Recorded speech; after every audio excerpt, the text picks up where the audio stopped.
Bonjour à toutes et à tous, bienvenue dans Saturne, votre magazine qui met en relief le fonctionnement des différents services publics, privés et également des industries, des petits métiers, parfois des faits de société. Mesdames et messieurs, ce matin, nous déposons nos valises dans l'enceinte de l'ANADA, le Laboratoire national d'appui au développement agricole. Mesdames et messieurs, comment fonctionne le LANADA? Ou encore, quelles sont les activités que mène le LANADA dans la commune de Bingerville? Et aussi, quelles sont les difficultés que rencontre cette organisation dans notre cité, voilà, la cité à Lobé? Face à toutes ces interrogations, mesdames et messieurs, nous recevons dans cette émission de Saturne le premier responsable de cette organisation, ici même à Bingerville. Il va se présenter à nous. Bonjour monsieur. Oui, bonjour monsieur. Je suis docteur Yapi Cyprien. Je suis vétérinaire de formation et attaché de recherche parce que je suis chercheur après cette formation générale en médecine vétérinaire. Je suis le chef du laboratoire central vétérinaire de Bingerville depuis novembre 2018. Il faut dire que, pour ce qui concerne notre structure, la structure mère, la structure centrale, notre institution, c'est le Laboratoire national d'appui au développement agricole, le LANADA. Voilà, donc qui est une structure nationale. Et cette structure, pour ses activités quotidiennes, a 5 unités opérationnelles. Voilà. Donc 5 laboratoires bien distincts et chacun dans sa spécificité. Ici, à Bingerville, nous avons donc le laboratoire central vétérinaire de Bingerville, en abrégé LCVB. Vous avez à Trècheville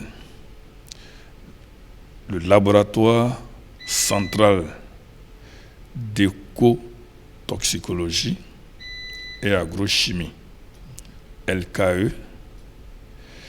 Un autre laboratoire aussi à Trècheville qui est le laboratoire central d'hygiène alimentaire et industrie, SCHA. Voilà. À l'intérieur du pays, vous avez le laboratoire régional de Boaké et à Korogo, le laboratoire régional de Korogo. Ce sont donc les 5 entités qui composent le LANADA. Voilà. Après donc d'avoir présenté les 5 entités qui composent le LANADA, alors dites-nous, monsieur le directeur, comment est-ce que le LANADA fonctionne dans un premier temps à Bingerville et aussi sur le plan national? Bon, d'abord, je serai beaucoup plus à l'aise de parler dans un premier temps de notre laboratoire dont nous sommes les responsables à Bingerville. Alors, comme le dit on le dit déjà dans sa dénomination, le laboratoire central vétérinaire de Bingerville a pour principale mission le diagnostic des maladies animales, des maladies zoonotiques, aussi la surveillance de ces maladies, mais aussi la recherche sur ces différentes maladies. Donc, si vous voyez bien, nous intervenons sur la santé animale en apportant un appui aux éleveurs pour ce qui est du domaine privé, aux vétérinaires privés qui sont dans les cabinets privés, mais beaucoup plus, comme c'est une structure étatique, en apportant un grand appui à la direction des services vétérinaires qui coordonne dans le pays les activités de santé animale au niveau étatique. Donc nous sommes là pour appuyer ces différentes structures à travers ces différentes missions que je vous ai définies. Voilà. Donc pour résumer, pour faire plus simple, comme nous sommes à Béliéville et que certainement qu'il y a des éleveurs qui nous écoutent, un éleveur qui a des mortalités ou des morbidités, donc des animaux qui sont malades ou des animaux qui meurent dans sa ferme, dont il n'a pas l'explication, il veut savoir de quoi il s'agit, il nous envoie, il nous saisit donc, il nous envoie dans des échantillons, et avec les activités et les missions qui nous sont dévolues, on lui dira qu'il s'agit de telle maladie. Et souvent, si on va aller un peu loin, voilà comment est-ce qu'il peut faire donc face à cette maladie par quelques conseils, surtout en matière de médicaments utilisés pour faire face. Parce que il faut dire aussi que de plus en plus, on parle beaucoup de résistance aux antimicrobiens, aux antibiotiques, aussi bien en humaine qu'au niveau de la santé animale.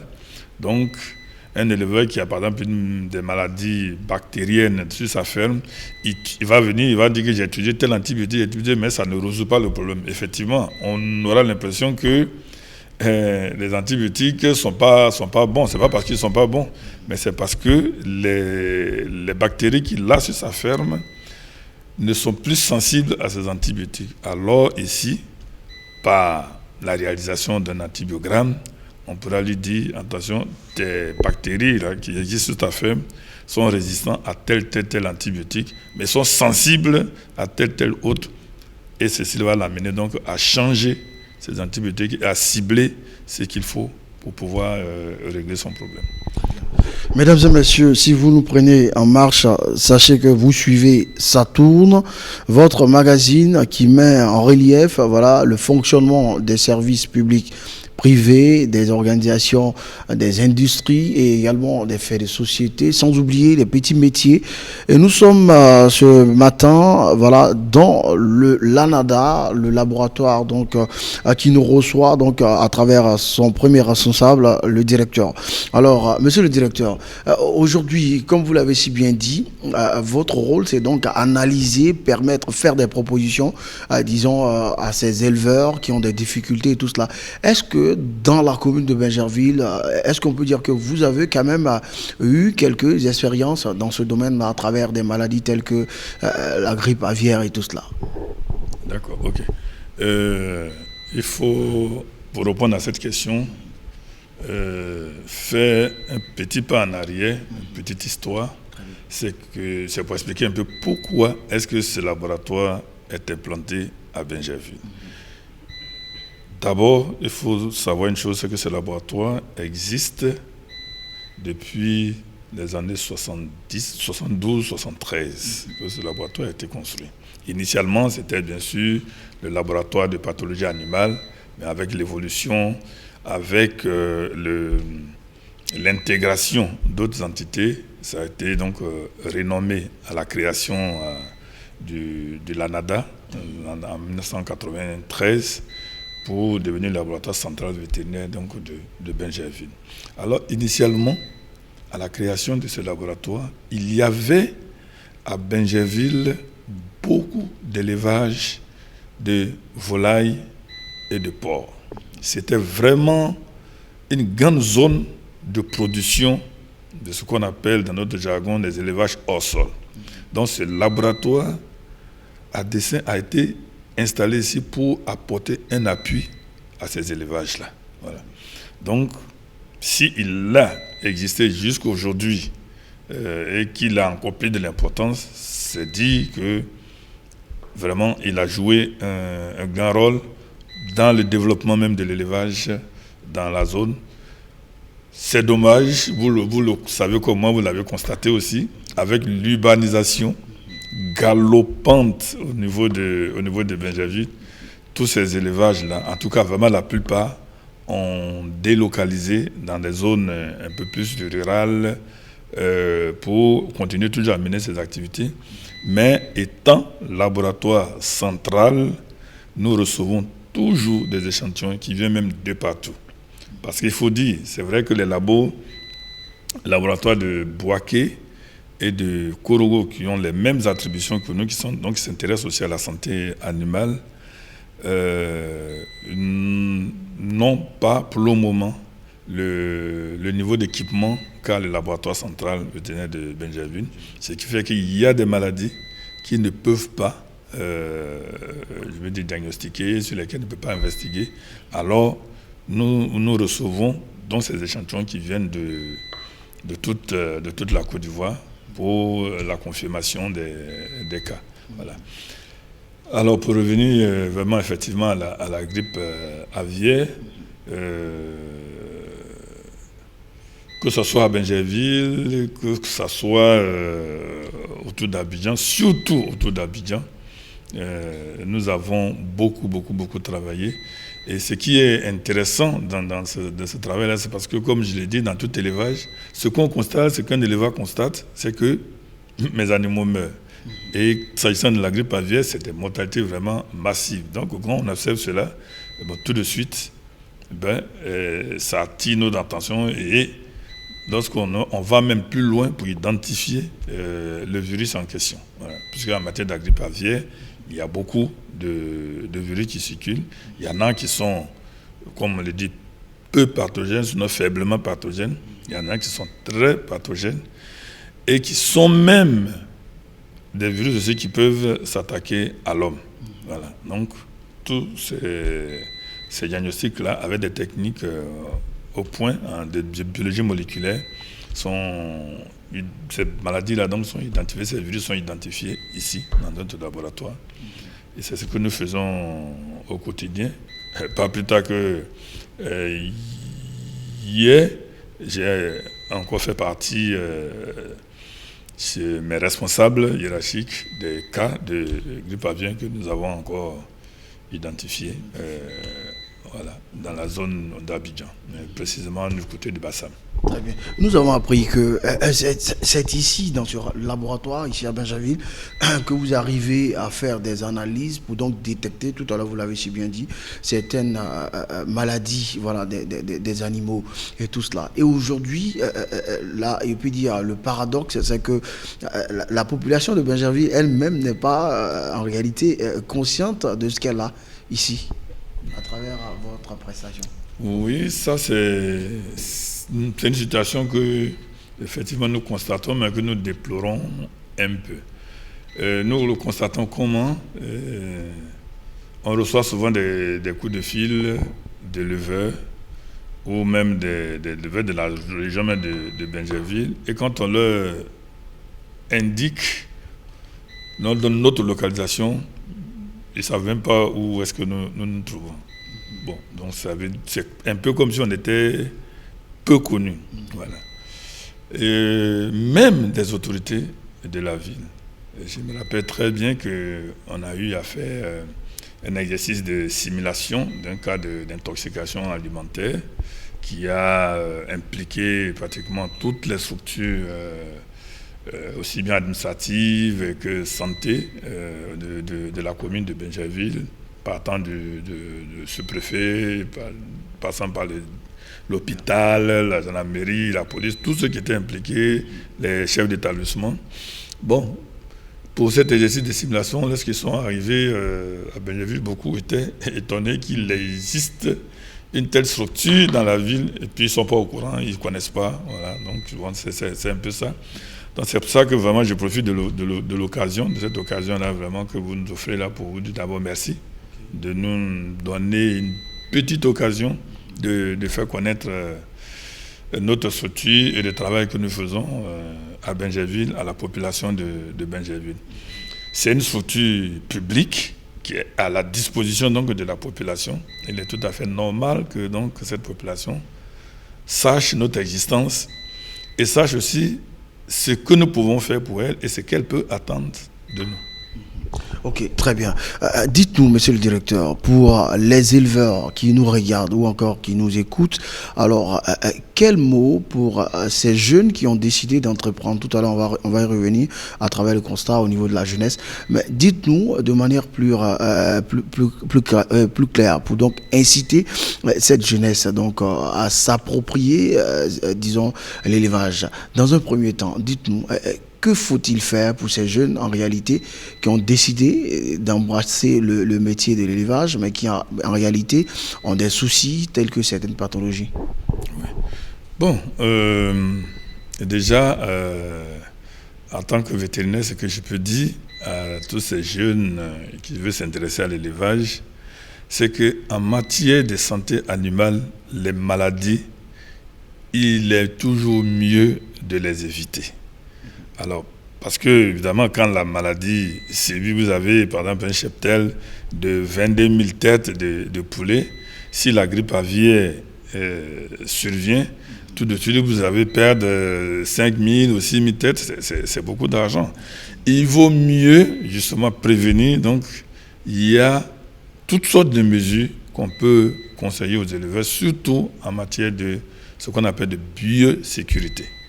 Voilà. Il faut des élevages où on observe le minimum, sinon le maximum de mesures de biosécurité pour ne même pas que la maladie entre dans l'élevage. Les mesures de biosécurité, de manière plus simple, c'est quoi? Mais de manière plus simple, c'est des mesures, des dispositions, en quelque sorte, à prendre pour ne pas que le germe arrive dans la ferme.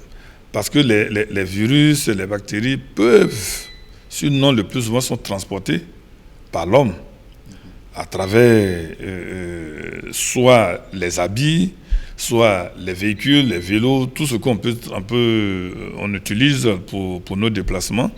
C'est pour ça justement qu'un des germes peuvent passer d'un élevage à un autre. Vous imaginez que les virus, les bactéries, ils ne marchent pas sur le sol pour passer d'un élevage à un autre. Donc c'est l'homme qui les transporte.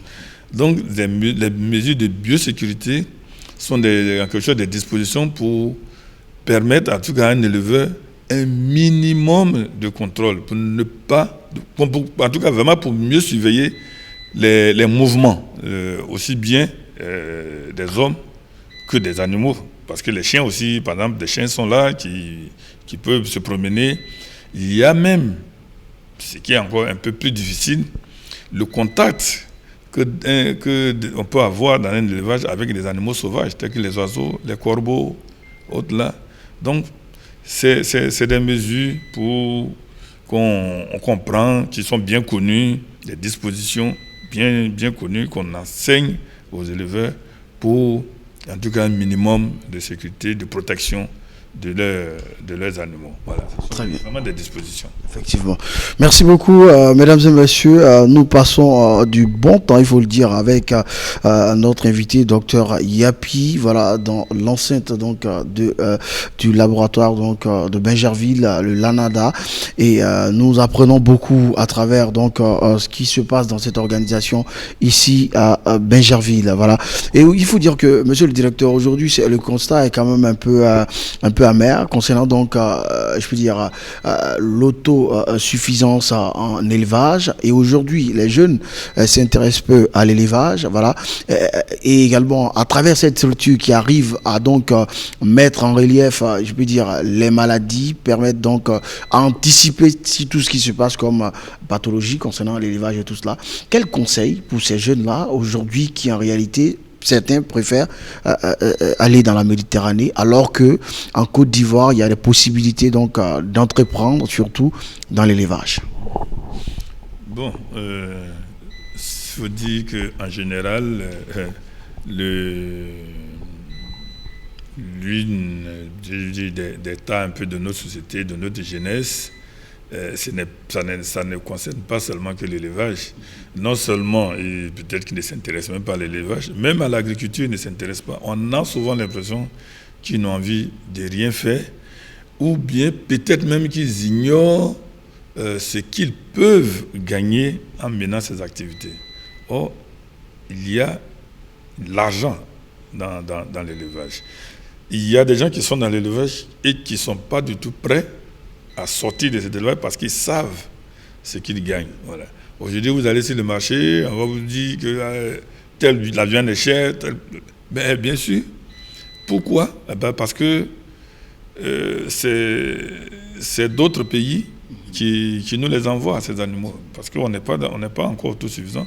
C'est vrai, au niveau de la volaille, la Côte d'Ivoire fait beaucoup d'efforts. Et je sais que pour le poulet, pour les œufs, en tout cas, on a un niveau de production aujourd'hui très satisfaisant. Mais il reste encore des domaines au niveau de la porciculture qui n'a pas encore bien pris. Voilà. C'est vrai, il y a de gros éleveurs, il y en a qui font beaucoup d'efforts, mais on est loin de satisfaire nos besoins. Ne parlons même plus de la viande de bovins, d'ovins, de caprins. On les voit tous les jours, vous allez sur l'autoroute, là vous voyez des camions qui rentrent. Mais pourquoi ces animaux-là rentrent dans notre pays? Parce qu'on en a besoin. Et si on en a besoin, c'est parce qu'on ne produit pas du tout. Alors, pourquoi ne pas produire? Si des autres arrivent à vendre, à écouler leurs produits, ça veut dire que si nous-mêmes nous faisons l'élevage, nous pouvons facilement écouler parce que le besoin, il est local. Voilà. Donc vraiment, c'est de les encourager à s'intéresser à l'élevage. C'est vrai que c'est difficile, mais il n'y a rien de facile. Voilà, justement, souvent, ce qui nous tente, comme vous l'avez dit, tenter d'aller en Europe parce qu'on trouve que la vie est beaucoup plus facile là-bas, mais c'est totalement faux. Quand on n'est pas encore arrivé là-bas, on pense que c'est facile. Voilà. Sinon, on a franchement tout ici. Et la preuve aussi de ce que je viens de dire, c'est qu'on a aujourd'hui beaucoup de nos frères qui sont en Europe et qui investissent dans l'élevage ici. Pourquoi? Parce qu'ils savent que c'est intéressant, c'est assez économique, c'est rentable, mais peut-être que c'est un peu les moyens aussi qui manquent à ces jeunes-là. Mais je pense qu'au niveau de la Côte d'Ivoire, il y a quand même des structures aujourd'hui qui sont en charge d'aider ces jeunes-là à s'intéresser à ces activités. C'est vrai que c'est un domaine qui nous dépasse un peu parce que nous sommes au laboratoire. Nous, dans notre mission, il y a ce qu'on peut faire pour accompagner ces éleveurs, mais il y a des structures pour les aider aussi à aller mener ces activités sur le terrain et gagner leur vie. Voilà. Alors, docteur Yapi, qu'attend donc le LANADA des pouvoirs publics? Bon, d'abord, c'est... Tellement vous avez quelques difficultés. Bon, oui, nous sommes une structure publique, une structure étatique. On ne peut pas dire qu'on n'a pas de difficultés, parce que nos difficultés, c'est vrai aussi des difficultés aussi à l'image du pays. Nous sommes un pays sous-développé, qui n'avons pas grands moyens. Mais ces difficultés, il faut dire quand même que même si elles existent, mais on arrive quand même à y faire face parce que nous avons beaucoup de partenaires au niveau international qui nous apportent vraiment énormément, en tout cas beaucoup d'appui. Bon, c'est vrai, nous sommes dans un laboratoire, on est à la radio, bon, on a des équipements qu'on ne peut pas voir, mais nous sommes suffisamment équipés grâce au budget de la Côte d'Ivoire, mais grâce aussi à l'appui que nous apportent ces partenaires internationaux tels que la FAO, l'AIEA. Et moi-même, je viens d'une réunion, j'ai passé une semaine en Autriche, à Vienne, voilà, justement dans ce cadre-là, pour aller voir ce qui existe comme technique nouvelle, pointue, pour diagnostiquer certaines maladies, parce que la science, elle est très évolutive. Voilà. Donc, on va ailleurs pour apprendre, et ces déplacements-là, ces voyages-là, sont entièrement pris en charge par ces partenaires. Donc, c'est des appuis qui peuvent nous apporter, ils nous apportent de même d'équipement. Au moment où je vous parle, j'ai un collaborateur qui est aujourd'hui à Vienne, il est parti à Vienne pour 2 semaines aussi de formation pour apprendre. Et le mois prochain, il y a une autre qui va aussi partir pour 2 semaines de formation. Tout ça là, c'est pas des stratégies, mais c'est des réalités pour contourner, sinon pour agir un peu, pour aider un peu l'État. Hein. Mais ça rentre dans le cadre des coopérations. Voilà. Ce n'est pas des gens qui viennent directement vers nous comme ça, c'est parce que la Côte d'Ivoire a noué quand même ses relations avec ses partenaires-là pour l'aider dans ce sens-là. Et que ce soit dans d'autres ministères ou dans bien d'autres domaines, c'est un peu comme ça. L'État fait ce qu'il peut faire, mais à travers aussi des partenaires, des appuis, on arrive à faire face. Moi, je peux dire que, sincèrement, on n'a pas tout de difficultés. Si déjà même l'État arrive à payer son personnel, à l'entretenir, je pense que c'est déjà beaucoup. On a les réactifs qu'il faut, on a tout l'équipement.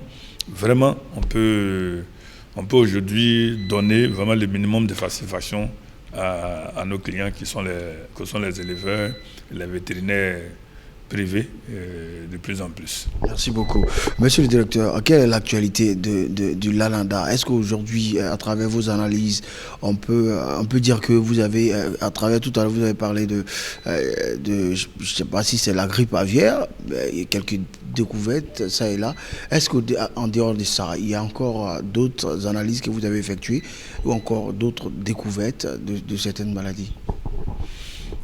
Bon, le LANADA, en collaboration, il faut le dire, avec d'autres structures, travaille de concert sur beaucoup d'autres aspects pour d'autres maladies. Je vous ai parlé au début de maladies zoonotiques. Les maladies zoonotiques, ce sont donc des maladies qui passent de l'homme à l'animal et de l'animal à l'homme. Alors, de ce fait, depuis quelques années, tous les pays, et particulièrement la Côte d'Ivoire, s'est engagé dans ce qu'on appelle le concept de One Health, une seule santé. Aujourd'hui, beaucoup de nouvelles maladies nous ont montré que nous avons besoin, en tant que scientifiques, de travailler ensemble pour faire face à ces maladies. Le cas de la Covid est là, le cas de Ebola est là, et d'autres germes, surtout qu'on parle dessus de maladies émergentes et réémergentes. Alors, ce sont des germes qui existent, c'est la nature aussi, hein, des germes qui existent souvent au niveau des animaux sauvages et qui après passe aux animaux domestiques, passe à l'homme, ou bien des animaux sauvages directement à l'homme, avec tous ces changements d'habitude, ces changements dans le comportement. Alors, les maladies aujourd'hui, comme je l'ai dit, des maladies zoonotiques, voilà, sont l'homme est un peu à la merci de toutes ces maladies. Alors, nous avons besoin de travailler ensemble aujourd'hui, vétérinaires, médecins, environnementalistes, tout ça là, ensemble. Et ça, c'est ce que nous faisons. Aujourd'hui, je l'ai dit parce que quand je prends par exemple le cas de la rage, voilà une maladie humaine, aussi animale, mais qui ne se guérit pas. Voilà. C'est quand même assez dramatique d'être en face d'un homme qui a été mordu par un chien, qui a donc attrapé la rage, et on est obligé de regarder cette personne mourir parce qu'il n'y a pas de traitement. C'est vraiment dommage, on assiste la personne, on la regarde mourir. Voilà. Mais comment pouvez-vous lutter contre la rage humaine si vous ne vous intéressez pas à la rage canine chez les chiens, voilà, qui transmettent à l'homme. Voilà. Donc, d'où l'intérêt de travailler ensemble. Si aujourd'hui il n'y a plus, on arrive à gérer la rage au niveau des animaux, l'homme n'attrapera plus l'animal. Donc, d'où ce concept de One Health vraiment qui, je veux dire, c'est un concept nouveau, mais on est obligé d'y aller parce que aucun domaine spécifique ne peut aujourd'hui seul gérer la santé humaine. On le dit, et ça c'est pas faux, qu'aujourd'hui 70% des maladies humaines viennent des animaux. Alors, si 70% des maladies proviennent des animaux, si on doit lutter contre ces maladies, forcément, les vétérinaires, ceux qui s'intéressent à l'environnement, donc à la faune sauvage, et les médecins, on est obligé de travailler ensemble. Voilà. Donc c'est vraiment ce que je peux dire. Surtout cette synergie entre toutes ces organisations qui doivent intervenir pour donc en fait freiner tous ces maux, surtout dans l'élevage. Alors docteur, nous sommes au thème de cet entretien. Voilà. Est-ce qu'aujourd'hui, vous, en tant qu'organisation, voilà, est-ce que vous pouvez en réalité dire un mot qui va accrocher cette population de Bingerville à venir vous fréquenter le plus souvent pour avoir de plus en plus d'informations sur, je peux dire, le LANADA. Aujourd'hui, nous avons été très heureux, nous avons beaucoup appris sur votre organisation à travers tout ce que vous avez dit et tout cela. La radio Alobé sera toujours avec vous pour donc faire porter votre information et tout cela. Alors, dites-nous un peu, voilà, de manière, je peux dire, à conclure cette émission, voilà, de manière plus simple. Voilà, comment est-ce que vous pouvez exhorter cette population de Bingerville à s'approprier les services de l'ANADA? Bon, ce que je peux dire simplement à la population de Bingerville, c'est que le LANADA, dans son ensemble, est un outil que la Côte d'Ivoire a mis en place pour accompagner la population dans toutes ces activités agricoles. C'est pour ça qu'on parle du laboratoire national d'appui au développement agricole. Voilà. Si ici nous parlons de santé animale, mais il y a d'autres qui parlent de santé végétale. À Trècheville, on a un laboratoire qui fait beaucoup d'analyses des produits phytosanitaires. Voilà. On gère par exemple aussi des cas de mortalité de poissons. Ça, c'est des choses qu'on constate. Mais d'où est-ce que ça vient? Et très souvent, c'est les produits phytosanitaires qu'on utilise au domaine de l'agriculture, qui se déversent dans l'eau et qui tuent les poissons. C'est toute une chaîne. Voilà. Donc, nous sommes à la disposition donc, de la population. C'est leur outil de développement que tous ceux qui sont intéressés, qui ont besoin de nous approchent. Ce n'est pas une structure privée. C'est vrai qu'on a des prestations payantes. C'est vrai, des prestations payantes. Mais c'est des prix vraiment dérisoire. C'est une structure étatique, comme je dis, qui n'est pas là forcément peut-être pour faire de gros bénéfices, ce n'est pas notre but, mais au moins il y a un minimum, comme aujourd'hui on peut dire, c'est comme quand on va à l'hôpital, il y a quand même un minimum qu'on paye, les médicaments qu'on paye à l'hôpital, on ne peut pas comparer ça à ce qu'on paye en pharmacie. Voilà. Parce que l'hôpital n'est pas là pour faire du bénéfice, l'État a ce qu'il apporte. Donc vraiment, nous sommes ouverts. Vraiment, je pense que c'est vraiment une occasion de le dire à la population. Et ça me donne aussi, disons, l'opportunité de dire à la population de Bingerville où nous sommes situés. Voilà. Et pour nous retrouver, c'est tout simple. On a l'habitude de dire, à partant du carrefour de la sous-préfecture, en remontant par la voie qui mène à l'MPT, on dépasse le MPT en direction de la Selle. Et avant l'entrée même du centre d'élevage, il y a des panneaux qui indiquent où se trouve l'école d'élevage et le laboratoire centrale vétérinaire de Bingerville. Voilà, nous sommes facilement accessibles et tous nos services sont disponibles pour recevoir tous ceux qui ont besoin de nous. Je voulais aussi juste compléter aussi pour que les gens sachent aussi, c'est important, c'est le laboratoire de centrale vétérinaire ici, nous avons plusieurs services. Voilà. Nous avons le premier service, très important, c'est le service d'anatomie pathologie, voilà, qui est le service en quelque sorte, qui est la porte d'entrée, c'est le service qui réalise tout ce que nous faisons comme autopsie. Voilà. Tout part de là. Voilà. Un animal entier qu'on vous amène ici, tout de suite, vous ne pouvez pas vous mettre à faire piquer, je ne sais pas où, pour faire un prélèvement partir. On fait d'abord une autopsie pour voir les lésions et c'est à partir de là qu'on peut s'orienter. S'il s'agit d'une maladie parasitaire, d'une maladie bactérienne ou bien s'il s'agit d'un virus. Alors, s'il s'agit d'une maladie, si nous suspectons une maladie parasitaire, alors tout de suite, les prélèvements sont orientés vers le service de parasitologie. Donc, nous disposons d'un service de parasitologie.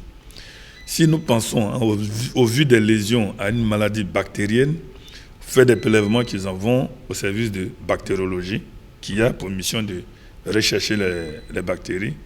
Et si nous pensons à une maladie virale, alors des prélèvements vont au service de virologie, qui va identifier donc le virus en question. Voilà. Donc, les germes, en quelque sorte, n'ont pas de secret pour nous. Et nous sommes donc à la disposition de la population de Bingerville et même d'ailleurs parce qu'il y a des prélèvements qui nous viennent de partout en tant que laboratoire central. Monsieur le directeur, votre mot de fin. Nous sommes au thème de cet entretien. Ouais. Mon mot de fin, c'est de vraiment remercier la radio Alobé pour l'opportunité qu'elle nous offre de pouvoir présenter notre structure, de pouvoir faire connaître un tant soit peu ce que nous faisons à la population de Bingerville. Et peut-être ceux qui nous écouteront aussi au-delà de Bingerville nous faire connaître et puis communiquer un peu sur ce que nous faisons. Voilà.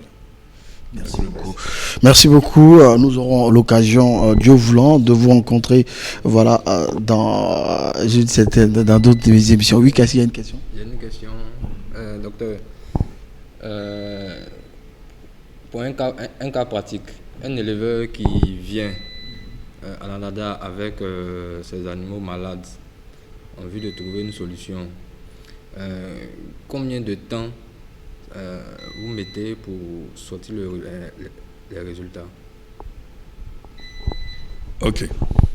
Bon, tout à l'heure, je vous ai expliqué un peu les différents services et puis les différents gemmes aussi auxquels on peut être confronté. Il n'y a pas de délai unique. Tout dépend de ce qu'on recherche. Si c'est des parasites qu'on cherche, ça, une journée, c'est le maximum. Sinon, en demi-journée, on a fini un examen en parasitologie. Si c'est les virus, au grand maximum, 48 heures, on peut vous donner les résultats. Si c'est la bactério, là, en général, les recherches en bactéries, c'est un peu plus longue, selon la bactérie à laquelle on a affaire. Parce qu'il y a par exemple des techniques qui demandent plusieurs étapes d'analyse. Il faut d'abord isoler, par exemple, le germe. Après, comme j'ai vu le dire aussi au début, s'il s'agit d'une bactérie et pour laquelle l'éleveur est confronté à des cas de résistance, il faut encore, après avoir isolé ces germes-là, réaliser l'antibiogramme pour savoir les antibiotiques auxquels la bactérie est sensible et auxquels elle est résistante. Donc, les délais peuvent varier. Voilà. Si on a encore des cas de champignons, c'est encore un peu plus long. Voilà. Sinon, il n'y a pas de délai bien fixe. Mais à notre niveau ici, pour chaque type d'analyse, on connaît les délais. Voilà. Donc, si un éleveur arrive, en fonction de ce qu'on recherche, on va lui dire que c'est au bout de combien de temps qu'on peut avoir les résultats. Ça aussi, je pense qu'en humain aussi, c'est la même situation. Voilà. Ce n'est pas toutes les analyses que vous allez faire, en fait, les prélèvements, je dis, et puis demain, vous avez les résultats. Non. Voilà. Tout dépend de la technique utilisée et des germes en cause. Maintenant, pour un éleveur qui vient la toute première fois à la NADA, comment est-ce qu'il s'oriente? C'est-à-dire, vers qui est-ce qu'il va d'abord pour pouvoir, pour qu'il puisse avoir Au sein de notre structure, je suppose, ici, nous avons un service de réception. Voilà. C'est aussi un technicien d'élevage qui gère ce service. Je pense même que d'ici peu, on va relever encore le niveau de ce service, qui est un service très important, en confiant la gestion de ce service même à un docteur vétérinaire. Voilà. Ça fait beaucoup de responsabilités quand même. Alors, donc la porte d'entrée même, c'est le service de réception, qui fait donc l'écoute, qui prend tout ce qu'on appelle anamnèse commémorative, comment est-ce que les choses se sont passées sur le terrain. C'est ce service-là donc qui gère toutes ces informations, qui prend toutes ces informations, et qui, rien qu'à partir de ce qu'on lui dit, a déjà une idée. Voilà. Une idée, mais c'est juste une présomption. Mais il faut aller maintenant à la confirmation. Et si c'est des animaux, comme je dis, entiers, c'est-à-dire soit un cadavre ou un animal malade, alors on sollicite tout de suite le service d'anatomie pathologique qui va réaliser une autopsie. Et puis, à partir des lésions, bon, on oriente. Parce que chaque maladie a sa façon de se manifester dans l'organisme. Donc, c'est ça qui nous guide pour nous orienter soit vers la bactério, la parasito ou bien la virologie. On dit qu'on n'est pas beaucoup connu. Donc, la majeure partie des populations un peu viennent en cas d'urgence. Donc, c'est après renseignement, bon, mes poulets ou bien mes animaux ont un problème, où est-ce que je peux trouver une solution? Et souvent, certains font des recherches sur Internet, c'est là qu'ils nous trouvent. Nous, on n'est pas régulièrement fréquentés, sauf qu'on a quelques clients particuliers qui sont réguliers. Voilà. Qu'est-ce qu'on va savoir sur le LANADA qu'on ne sait pas? Il faut dire que c'est une structure nationale et c'est très important de faire suivre ces animaux quand on fait un projet et de ne pas être surpris par des dégâts ou bien des maladies virales qui font perdre presque tout notre cheptel. Donc on a le LANADA qui est un labo qui permet de pouvoir anticiper en quelque sorte ce qu'on peut avoir comme problème sur tout ce qui est comme élevage. Donc on encourage les fermiers à venir, par exemple, faire des conventions pour que au moins chaque 3 mois, mais chaque mois, en fonction de la convention, on puisse les visiter, prendre une partie de l'échantillonnage, venir faire des analyses et ça leur permet de ne pas être surpris pour éviter des dégâts, surtout que c'est un investissement qu'ils ont fait. Voilà. Merci beaucoup pour votre disponibilité. Vous allez vous présenter à nous. D'accord, moi c'est mademoiselle Sadia Désiré Flora.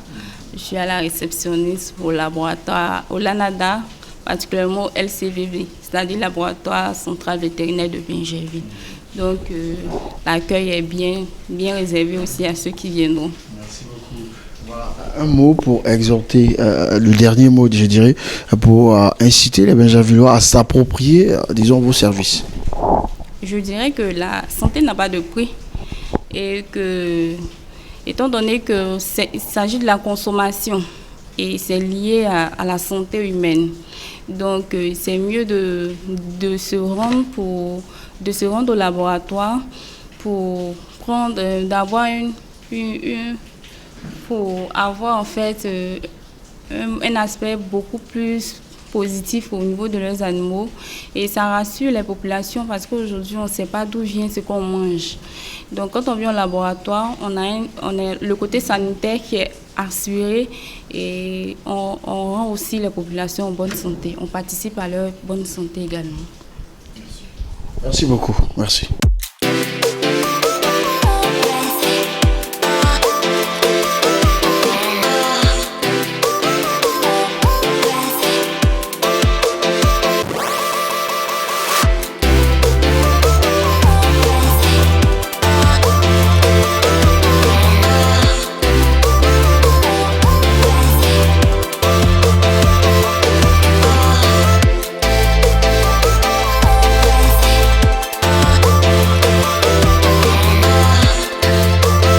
Présenter à nous, nous dire que nous orienter aussi où est-ce que nous sommes, voilà, dans un labo et tout cela. Mais en réalité, l'éleveur qui vient, voilà, qui après donc avoir été reçu par donc la réceptionniste et qui prend contact avec vous, voilà, quelle est la suite? Je suis Asamoah Michel, technicien au labo de Bingerville, laboratoire pathologie animale de Bingerville. Ici, nous sommes dans le laboratoire du dit labo. Et donc là, c'est notre salle d'autopsie qui est là. Comme vous l'avez dit, quand la réceptionniste reçoit l'éleveur, les différents échantillons, donc les animaux qui sont présentés à nous, nous venons sur cette table et nous procédons à l'autopsie. L'autopsie consiste à faire l'ouverture de l'animal qui se présente à nous, soit la volaille, le poulet, et nous faisons une dissection de l'animal. Donc une autopsie, l'ouverture qui nous permet de faire la lecture des différentes lésions, c'est-à-dire les organes qui se présentent à nous seront lésés. Lésés, c'est-à-dire au passage des différents parasites, donc microbes ou virus, ça va laisser des traces, des lésions, dites des lésions sur chaque organe. Et nous faisons la lecture. Cette lecture permet de faire un diagnostic, donc une suspicion d'une maladie, d'une pathologie bien donnée, et nous faisons des prélèvements. Ces prélèvements qui seront acheminés dans chaque service du laboratoire. Donc, nous aurons, si ce sont des maladies dites parasitaires, des différents organes qui seront acheminés dans les services de parasitologie pour analyse, donc approfondir les analyses. C'est un service qui vous sera présenté plus tard.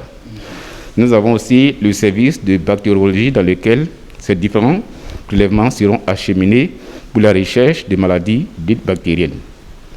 Donc la colibacillose, la salmonellose et plusieurs autres maladies bactériennes qui peuvent être analysées.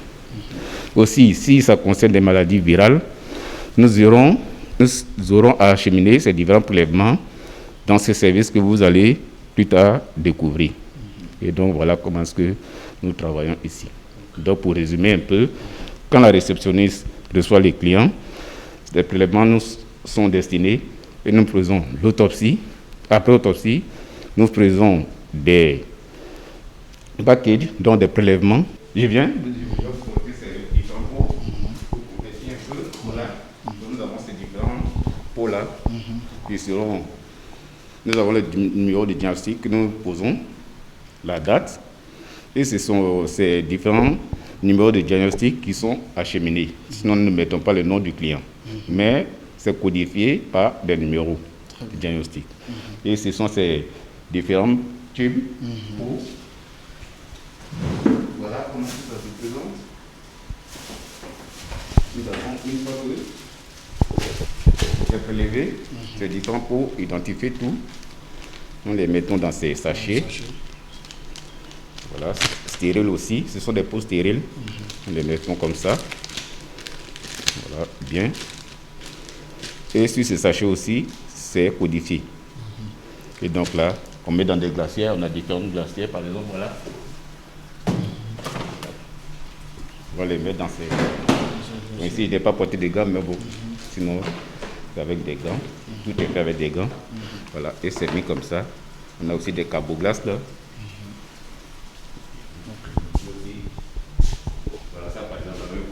exemple. Ok. On va faire ici. Comme on a des différents températures là-bas. Donc là, on met sur les trucs et on achemine dans les différents services du laboratoire. Très bien. Vous avez aussi des échantillons, je ne sais pas si... Oui, là, ce sont des d'animaux. échantillons qui datent de plusieurs années.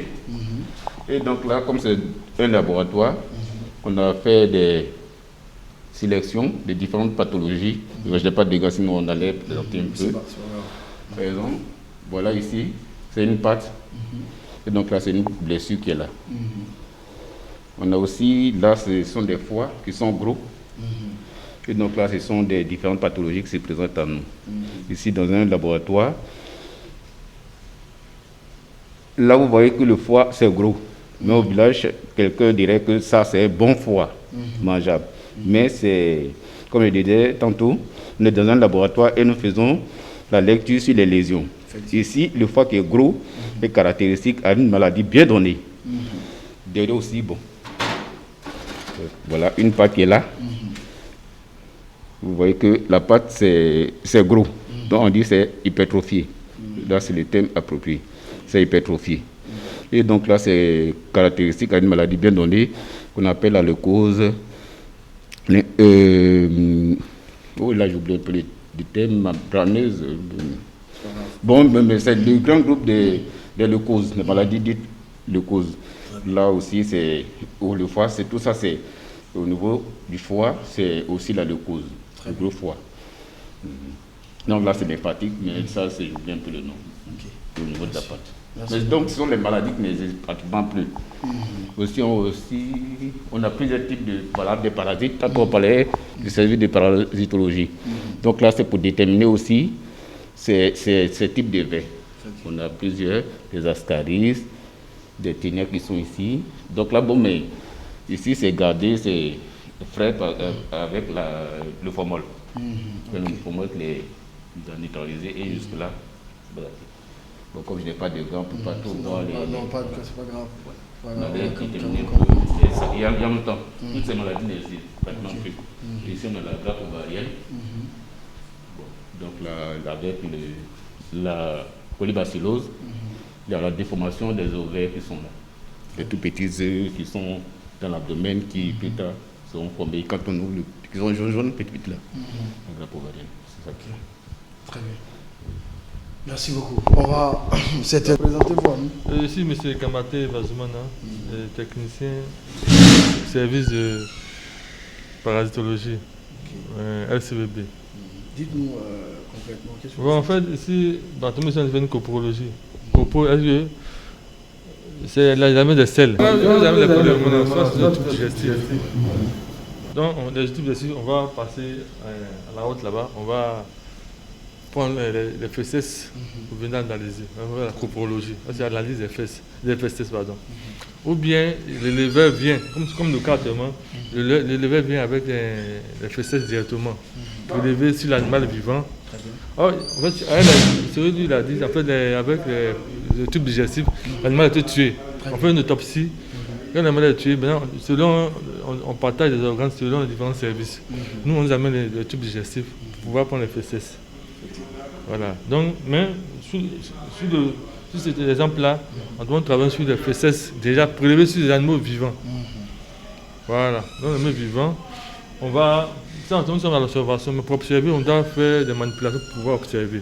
Parce que ça vient, on ne peut pas acheter, on fait des manipulations. On fait des manipulations, on vient observer. Voilà. Très bien. Merci beaucoup. Merci pour cette présentation. C'est tout. Ok.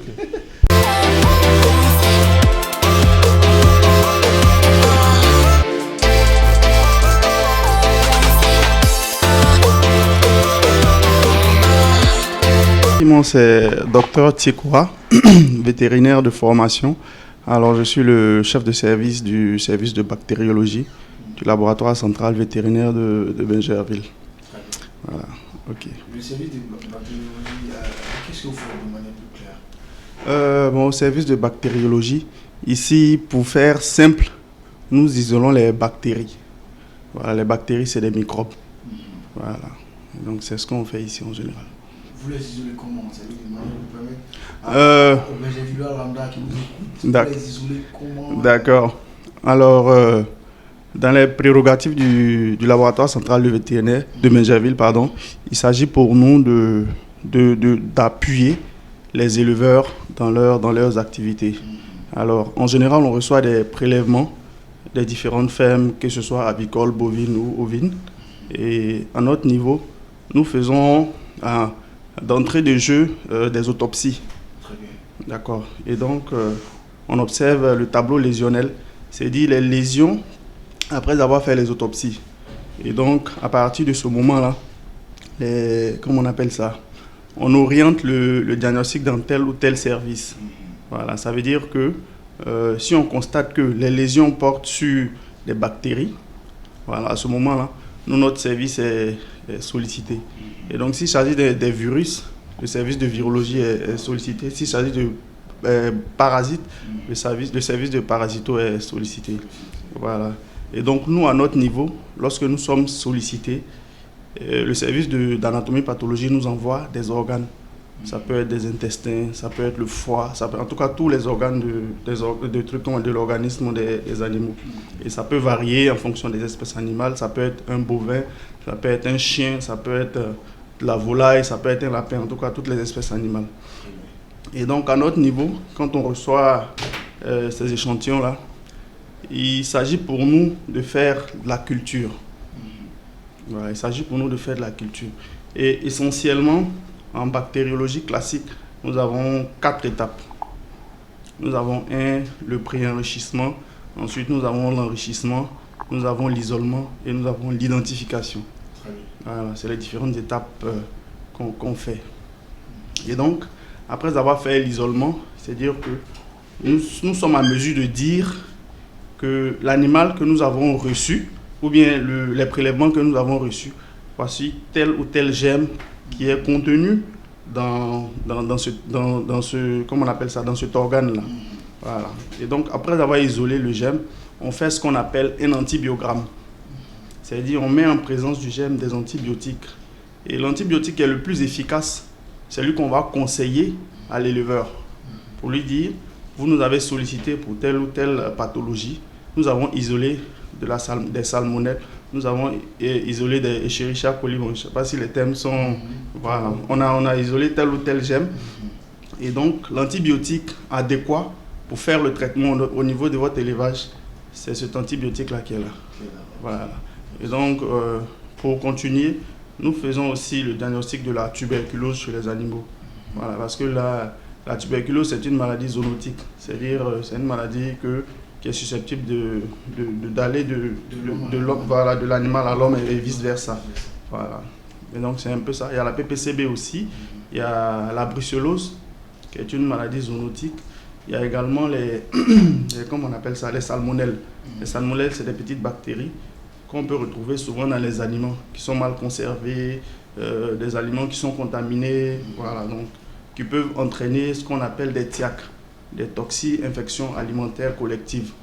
Voilà, c'est-à-dire que dans un restaurant, une dame qui vend des aliments, s'il advient que au niveau de la chaîne de production, il y a une contamination, c'est clair que les individus qui vont consommer ces aliments-là, voilà, vont être victimes d'une pathologie liée à ce germe-là qu'on appelle salmonelle.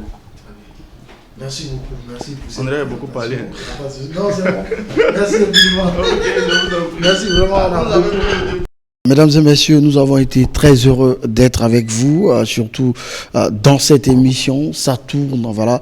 Il faut rappeler, mesdames et messieurs, que nous sommes dans le laboratoire national d'appui, donc également avec le directeur docteur Yapi, voilà, pour donc lever le voile sur quelques informations relatives donc à ce centre. Voilà, nous avons été très heureux d'être en votre compagnie. Merci beaucoup, merci docteur Yapi de nous avoir accepté chez vous.